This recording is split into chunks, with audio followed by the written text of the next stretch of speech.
네, 창세기 1장 우리 3절 말씀 한 절만 읽겠습니다. 창세기 1장 우리 3절 4절 두 절 같이 읽으실게요. 창세기 1장 3절 4절입니다. 같이 읽겠습니다. 하나님이 이르시되 빛이 있으라 하시니 빛이 있었고 빛이 하나님이 보시기에 좋았더라. 하나님이 빛과 어둠을 나누사. 아멘.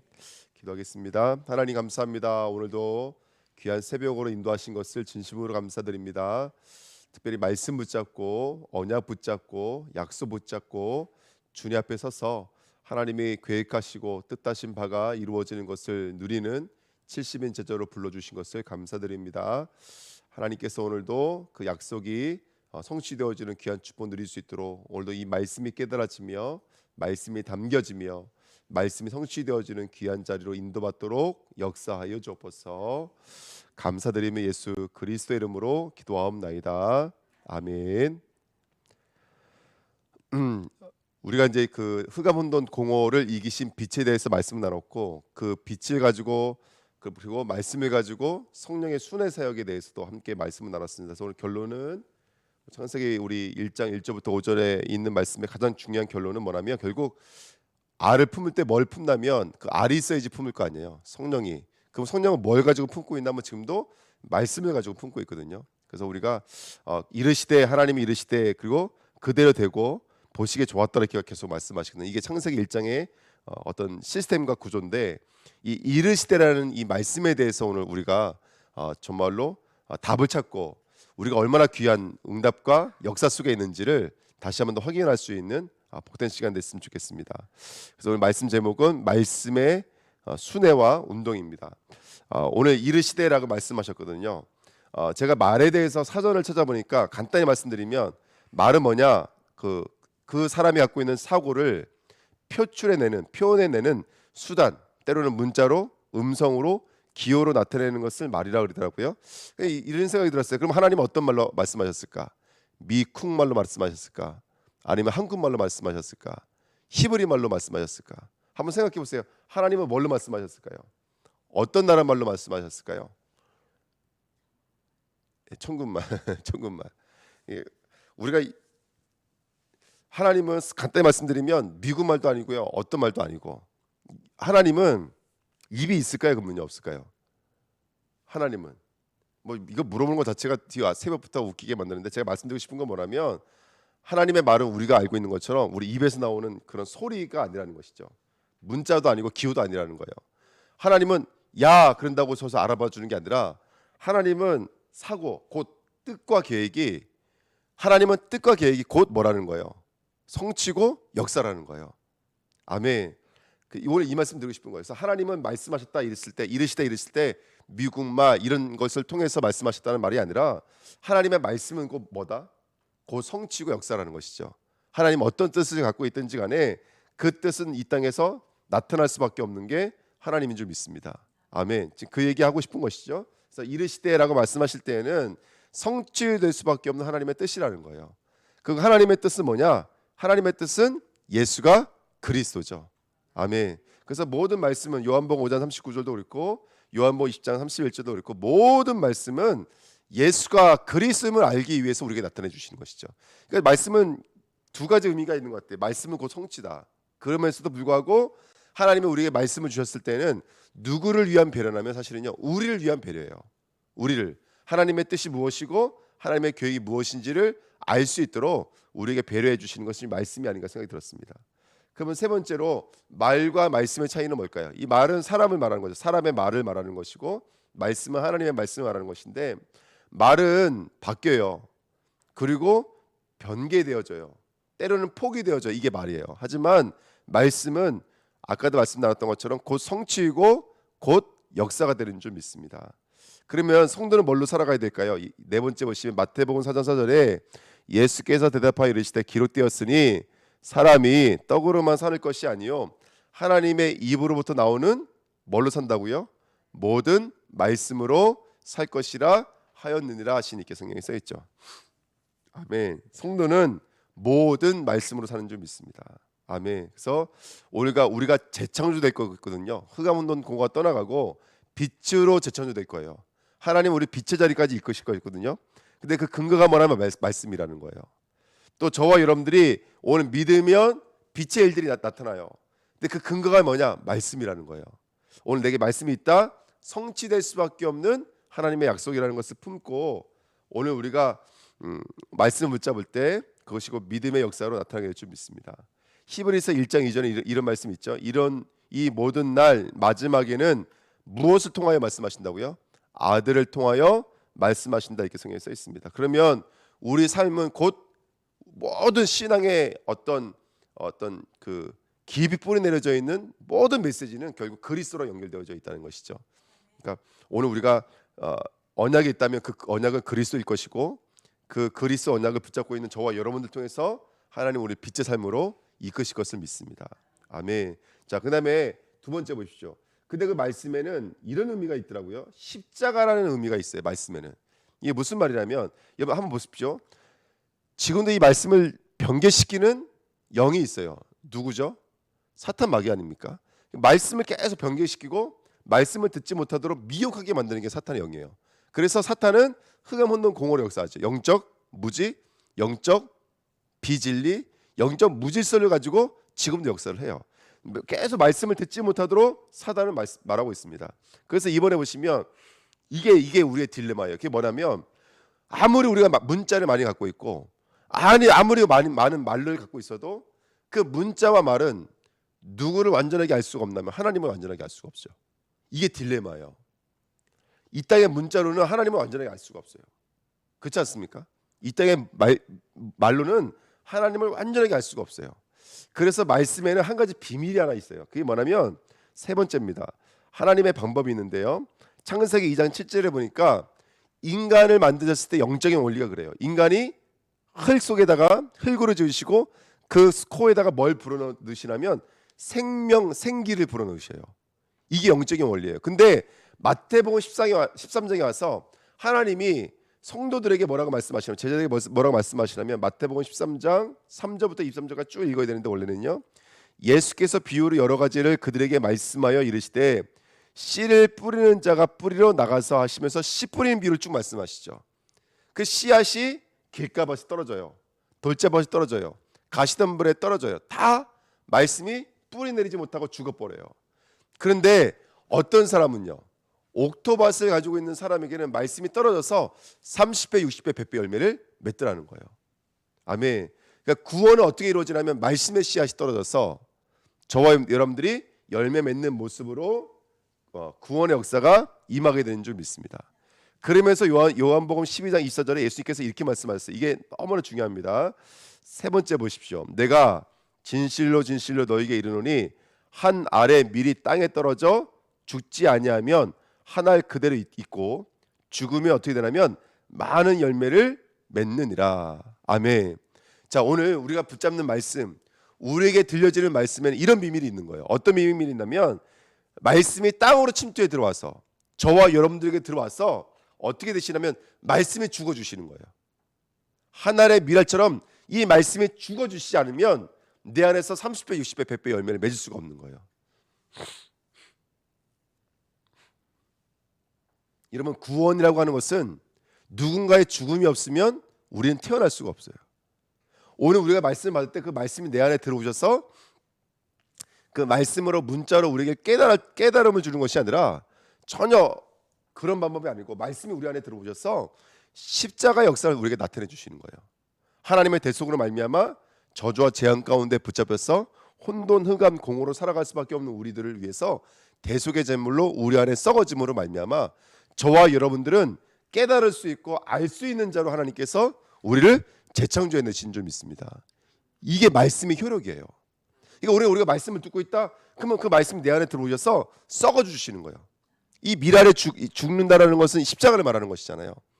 그래서 이번 말씀 제목을 제가 그래서 십자가의 말씀이라고 말씀을 나눈 것이죠. 고린도전서 이 말씀이 기록되어 있어요. 우리 고린도전서 한번 가보실게요. 성경 말씀 고린도전서 15장 한번 보실게요. 35절부터 한번 읽어보겠습니다. 35절 36절 읽으실게요.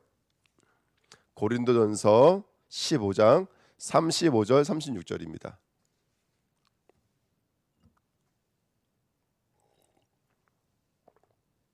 자, 35절 36절 같이 읽으실게요.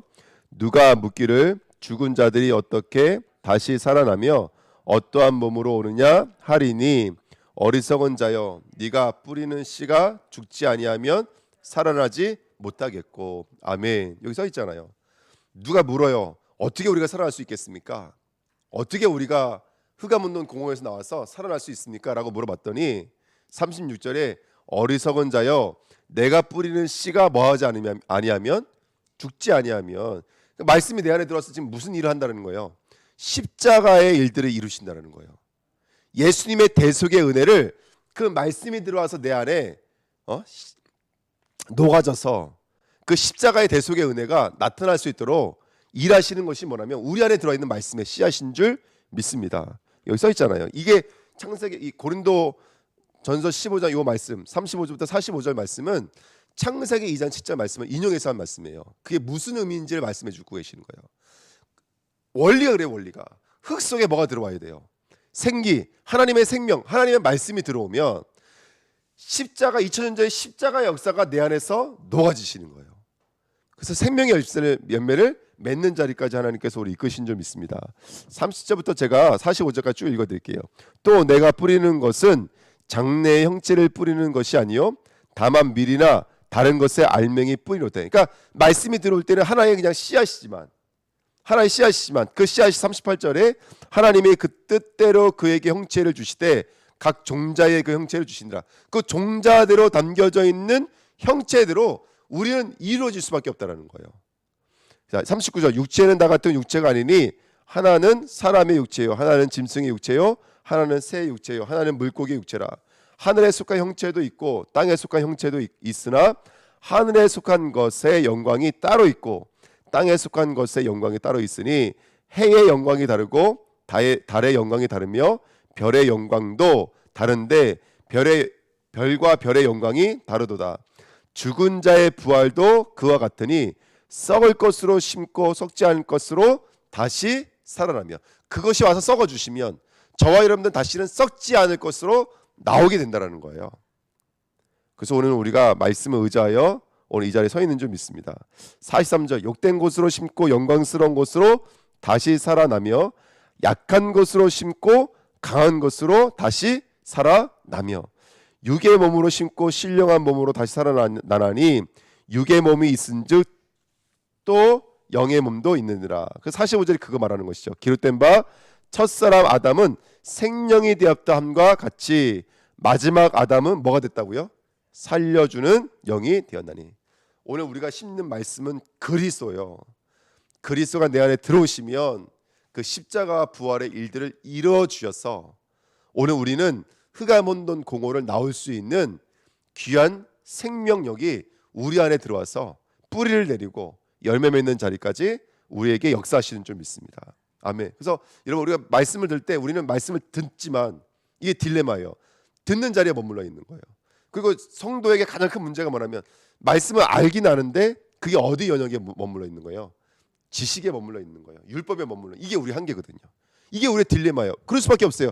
우리가 알고 있는 문자로는 하나님을 안다는 데는 한계가 있기 때문에 그래요.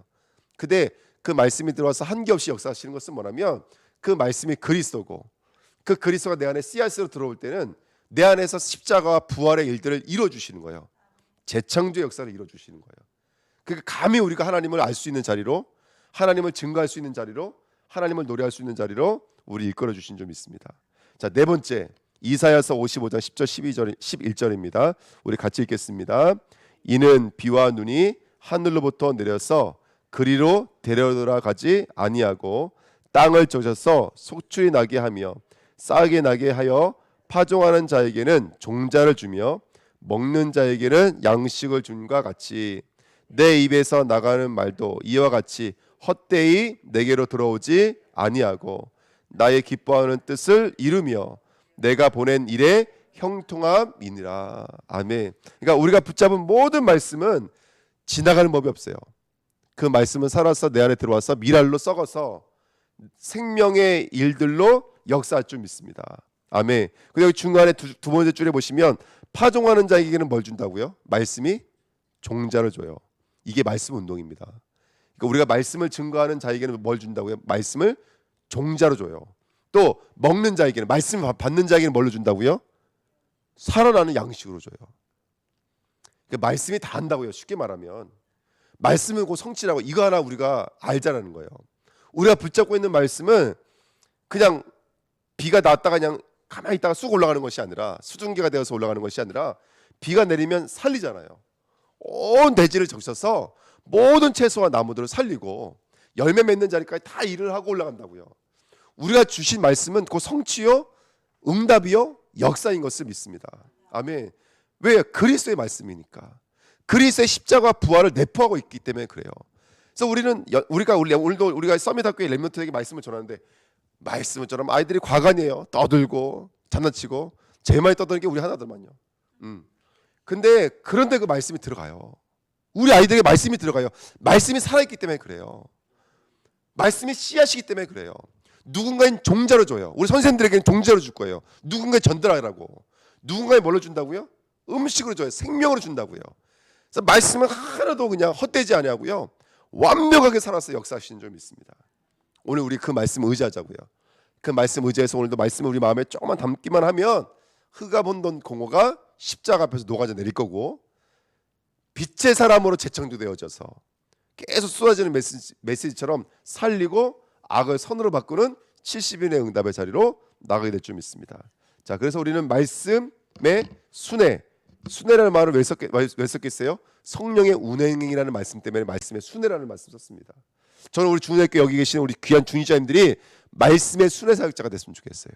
말씀을 가지고 순회하십시오. 성령의 운동하듯이 우리가 말씀을 가지고 가정에, 직장에, 산업의 현장에, 내가 살고 있는 곳에 우린 순회 사역자라는 것을 기억하시는 거예요. 그래서 하나님은 말씀을 담을 때 우리를 그 영적인 궤도 안으로 집어넣으셔서 온전한 운동의 역사 속으로 일하실 것을 믿습니다. 그러면 우리는 어떻게 하면 됩니까? 성령이 알을 품듯이 말씀을 품고 계시거든요. 말씀을 붙잡으면 성령께서 일하시기 시작하시겠죠. 그래서 첫 번째, 말씀이 보좌화 될 수 있도록 말씀을 정리하고 말씀을 묵상하고 말씀을 편집하는 일들이 나타나야 될 줄 믿습니다. VDIP, 결국 말씀 붙잡고 뭐 하셔야 돼요? 우리가 해야 될 일은요, 정말로 기도하셔야 돼요. 말씀 붙잡고 기도하셔야 돼요. 말씀을 아는 것으로 멈추면 절대로 안 됩니다. 말씀 붙잡고 기도하셔야 돼요. 할렐루야, 아멘. 그 다음에 세 번째, 그러면 말씀이 응답으로 오거든요. 근데 또 우리는 응답의 자리에 머물지 마시고요, 그 응답을 통해 주시는 하나님의 계획과 뜻이 무엇인지 또 물어보셔야 돼요. 말씀 포럼, 또 말씀 팀 사역하시면서 정말 말씀의 작품들을 남겨나가시는 우리 보좌의 축복 누리시기를 부탁드립니다. 특별히 말씀이 복음화 될 거거든요. 어떻게 하면 될까요? 똑같은 말이지만 빌립보서 2장 16절 이렇게 써 있어요. 야, 생명의 말씀을 밝혀야지만이 너희들의 뜀박질이 헛되지 아니하고 너희들의 수고가 헛되지 않는데요. 근데 이 밝혀라는 단어가 또 다른 말로는 붙잡아 이런 뜻이에요. 그래서 우리가 해야 될 일이 뭐냐면 오늘도 말씀을 붙잡아야 될 줄 믿습니다. 그러면 혼돈 공허 흑암, 헛되게 만드는 흑암 혼돈 공허가 떠나가고요, 우리가 재창조될 줄 믿습니다. 빌립보 3장 1절에는 사도 바울이 같은 말을 쓰는 것이 내게는 수고로움이 없고 너희들에게는 안전하니라 이렇게 성경을 말하고 있거든요. 같은 말. 여러분, 다른 메시지는 없습니다. 예수가 그리스도라는 이 복음 메시지가 우리에게는 오늘도 답이 되어진다면 그건 건강한 성도요, 살아있는 성도요, 성령님께서 운행하시는 성도인 거예요. 그러니까 나를 점검해볼 때 가장 좋은 게 뭔지 아세요? 내가 그리스도에 오늘도 감격하고 있는지, 예수가 그리스도의 이 복음 메시지에 내가 정말 생각과 마음이 정리정돈되어지는지. 문제는 많지만 그 말씀 하나로 내 마음이 정리정돈이 되어지는지, 이게 사실 나를 점검할 수 있는 귀한 축복의 잣대가 아닌가 생각이 듭니다. 그래서 오늘도 말씀을 묵상하시면서 말씀의 제대로 쓰임 받았으면 좋겠습니다. 한 주간 주셨던 말씀을 좀 정리하시면서 오늘 최고로 축복된 하루 되시기를요, 예수님의 이름으로 축원드립니다. 우리 말씀 붙잡고 다 같이 합심으로 한번 기도.